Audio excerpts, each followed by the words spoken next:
Good afternoon again. We're here another Friday, and as you can see, it's the three of us back. First time in a number of weeks that we are all back on together, which is great. So welcome back, everyone. And yeah, the joys of working from home. Howard, there, your son getting in the background. I think that's happened to a few other people. You newsreaders. Next minute, you're going to stand up and you're being shorts. Well, no, I'm not going to do it. I was early on today, this morning, I should say, Emil Heskey was on Sky Sports and his daughter did the same thing, came on. So, yeah, it's one of those, it's live TV. It's live TV. These presenters, Kev. You're just like, what's his name? Jeff Sterling. Jeff Sterling? Yeah, oh, I wish. That's him, even him. Matthew's just perplexed by it. That's it. Well, we're obviously back again. You know, we're here to try and help, and I think we've got a good topic today.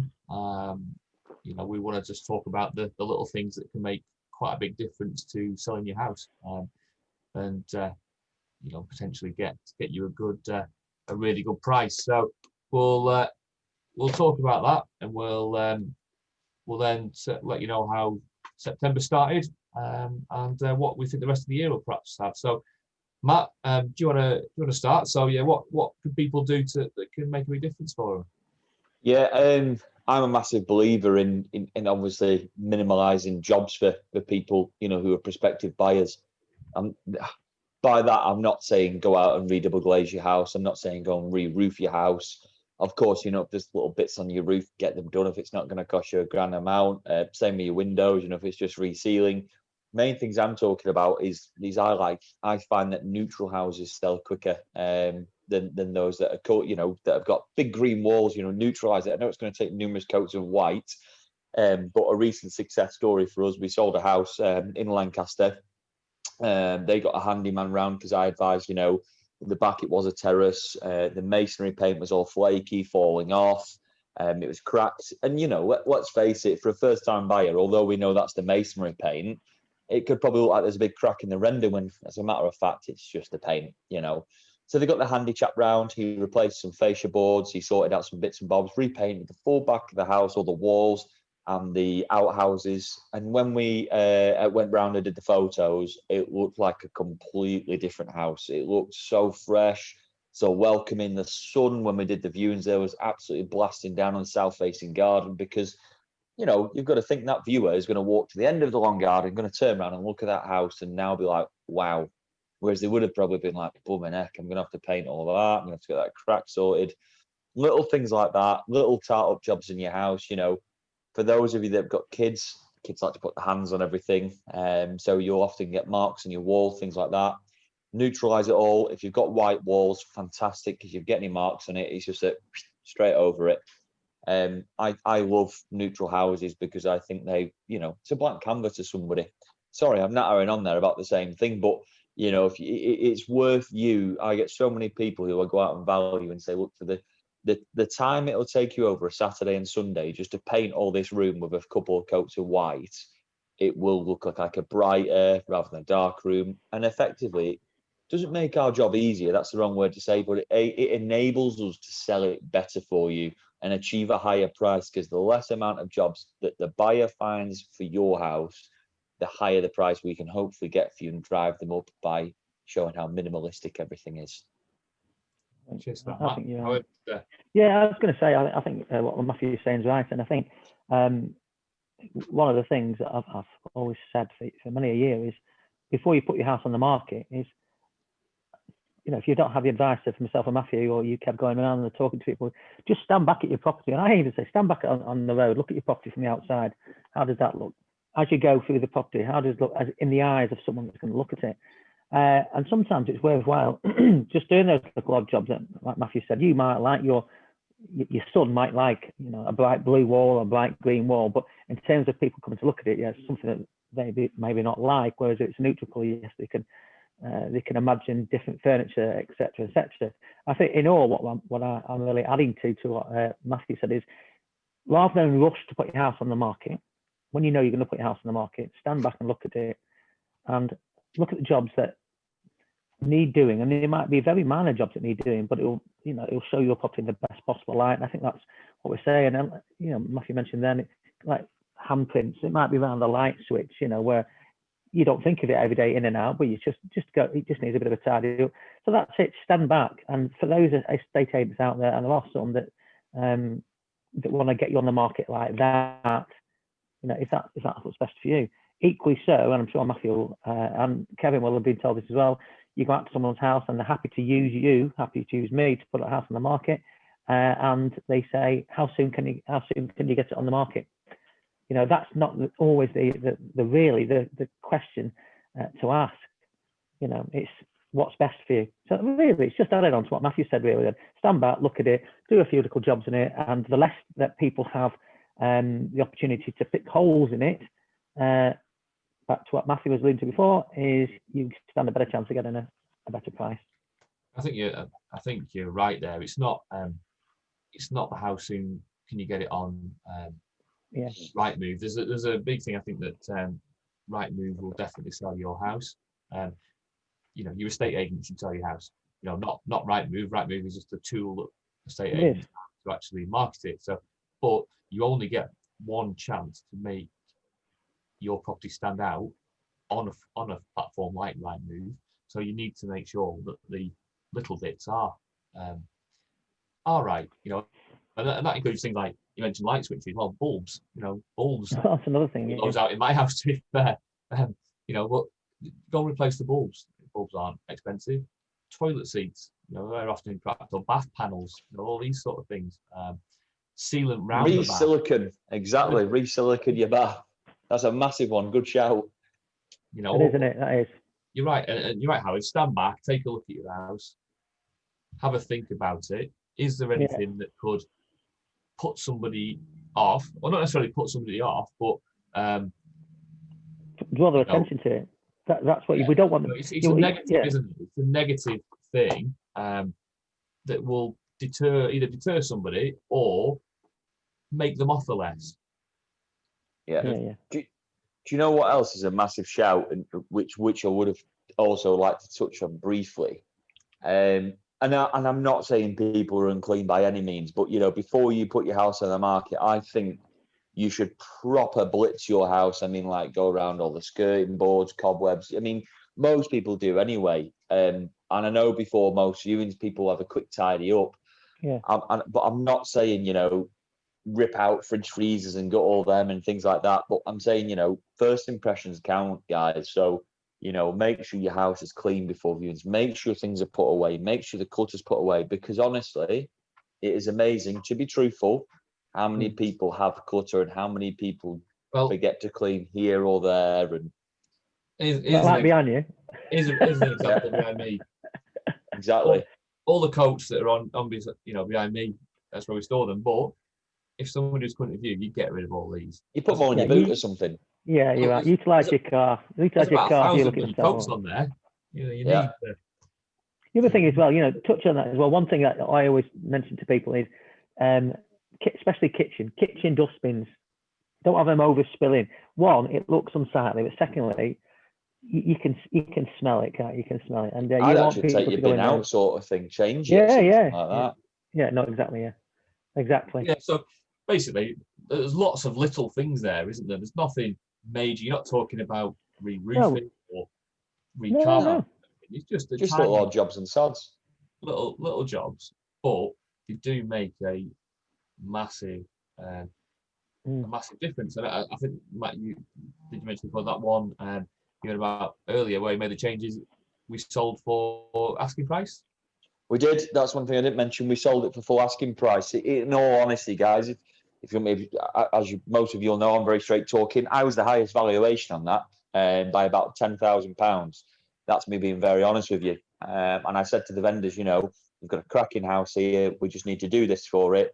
So let's just be upfront. I think the other agents valued it at, say, 190. Let's just say so I put it on at 2. I think the people who came around and painted it all and did the odd jobs and sods charged £600, and we achieved the full asking price. So let's face it, by doing that, we've managed to gain them an extra £9,400. I'm not the greatest at maths, but that's a great say. Spending 600 to make 9.5 grand. Even I wasn't great at school at maths. Too much rugby and too many knocks to the head. But that's great. And sometimes, there's many other places where I've been and said, it's even like the garden, for example. I went to one recently and they've got Raj Green Indian flag paving. All the pointing is coming out the flags. And I said, look, just get a quote, see how much it's going to be. Again, because the garden was the main selling point for the house. It was huge. It was a big south-facing garden. And I said, for a builder to come for a couple of days, it won't cost the right lot. And this is where everyone's going to come out. There you go. Little things like that help. So, yeah, you're right, they do. You're right, they do. And it's, agreed. Say, we've called it, the little things that make a big difference, but essentially it's removing negatives to allow the positives to people to really focus on the positives of your house, isn't it? And that's the advice with that. And what ours is, if we come out and see you, is do that. Yeah, so great, guys. Cheers for that. One thing that we talked about last week, me and myself and Howard, was how August had gone, and how good a month it had been again for sales. Another strong month, and that's certainly expected. How do you guys think September's started? Has that carried on? Do we think, is that momentum still there? I'll let you go first, Howard. I went first last time. Yeah, you went here last time.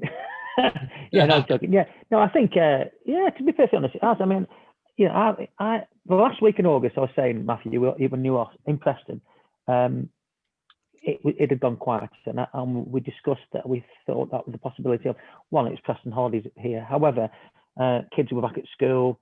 You can't go abroad. We think that people maybe dispersed for a week or a few days. And admittedly, I got away myself for a couple of days. I think that's what happened. The kids have gone back at school. I think there's been more focused. And this last 2 weeks, I've been a lot busier with viewings, people's second viewing. Property that's going live tonight in Fulwood, which is a nice property which we've taken on the market, and a further 2 that are coming on the market, I know, for next week. So yes, there's been a lot more activity, and everyone I speak to be fair, is positive, and I think they're all on this, which is true, on the crest of a wave now, where we are on the properties, where properties are going on the market and selling, and I do think they're selling for more money than, well, you've just proved it with the fact that one you said you put on the market, I know it was made up numbers, but sold at £200,000. Would that have happened pre March the 23rd? Probably might not have done. So I do think, it's positive, and I think we'll continue in all honesty into October, Kevin. Yeah, I completely agree. The mortgage rates are still very low. There's still plenty of people out there looking to buy. So there's a lot of people really wanting to move. I know obviously there's obviously these lockdown bits that are going, restrictions that are being put in place again. I think that's really going to make people focus on their house as well. People were locked into the house in April, and yeah, I think that's, I was thinking the other day, I think that's a lot of it really, is that people over this last half a year, let me say, you're stuck in your own house. A lot of people, are still working from home in their own house and not going out. And I do think that they're probably looking around the house and seeing properties going on the market and think, well, actually, I need to move, because if you probably spent a year's worth of time in the property, maybe more than a year's worth, what they would normally spend in it, and I think, well, it's time to make a move. And I think that's probably speeded up that process. It might be completely wrong, but I think it's got to have an impact. That I don't know what you agree, you guys, but I think so. Yeah, I agree. And they also, I think we've talked about it quite a lot as a business and with our clients, in that the stamp duty holiday that we're in at the moment, which is helping to drive sales. The moment finishes at the end of March next year. The average sale time takes approximately 3 months normally, 12 weeks-ish.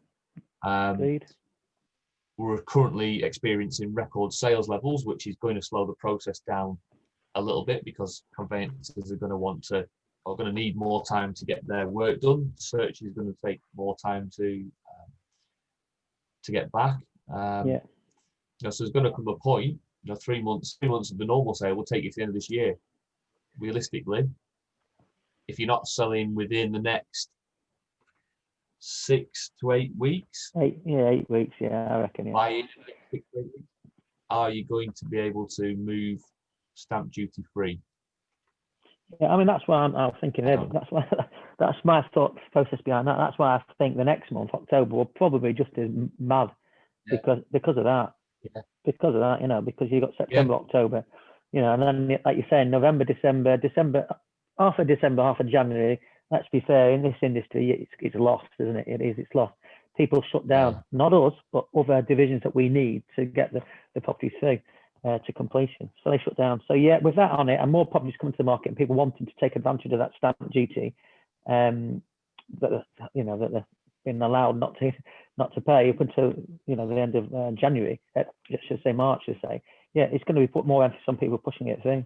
So yeah, we'll have it then back. And that's how November, December goes after that. Well, we're in the middle of the process of trying a product, aren't we, that will hopefully allow us to go a little bit further than that, you know, 6 to 8 week deadline, maybe, you know, into the next sort of 10 weeks, where we're going to start doing for our vendors the legal paperwork, some of the contract paperwork, aren't we?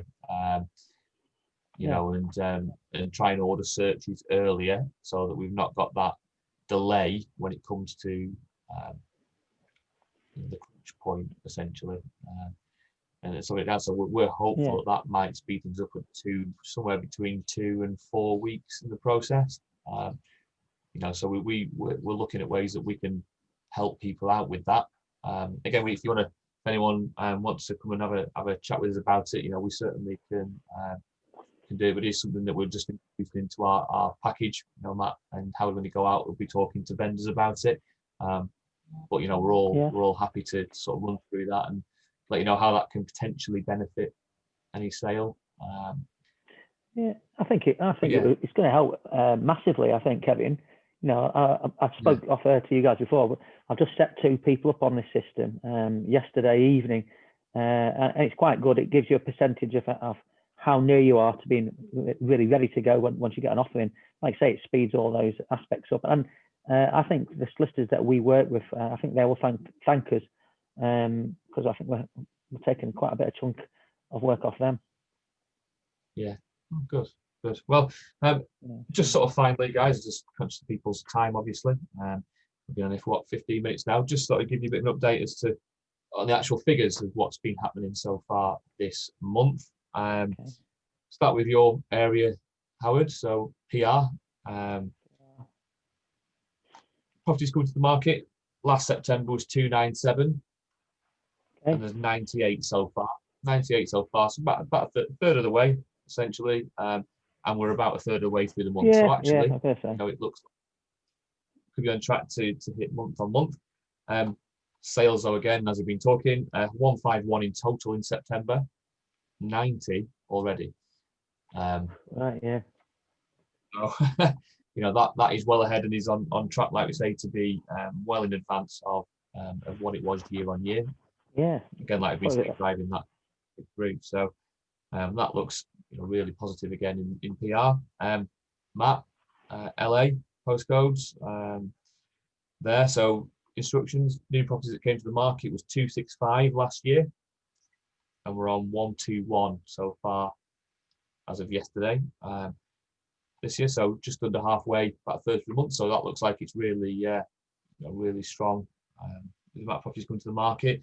And then sales, 176 September 2019, 93 so far in 2020. So again, about halfway.